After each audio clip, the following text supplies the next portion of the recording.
and welcome to a interesting thought experiment I just actually came up this morning. My idea is, what if the Americans joined the side of the Central Powers during World War I? What would happen to the course of the war? And now, for the sake of argument, I'm just going to say the Americans joined the side of the Germans in 1917. So, what would happen? First and foremost, my first point is Canada would simply put be outclassed.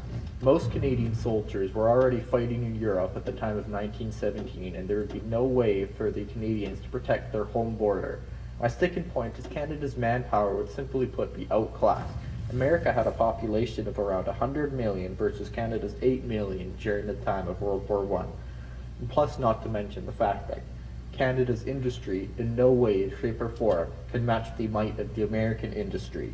My second point is that Germany would probably not surrender. American troops arriving in 1918 on the German side rather than the British and French side in our timeline would simply put be a morale boost.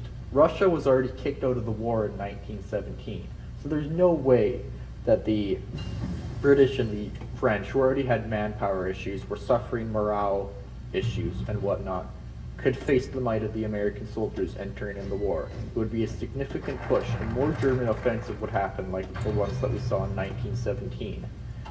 The Americans would simply put outclass the Entente side. And plus, not to mention the fact that the American Navy would significantly help lifting the blockade out of the Germany that the British imposed on Germany. The American Navy at the time of World War I was 10 dreadnoughts, 23 pre-dreadnoughts, 12 armored cruisers, 24 protective cruisers, 3 light scout cruisers, 50 destroyers, 27 subs, and whatnot. While this isn't enough to full-on take on the might of the British Navy, it is enough to help the Germans, to help, in a way, relieve the blockade on Germany. British and French would probably surrender, and communism would still rise in Europe and Russia.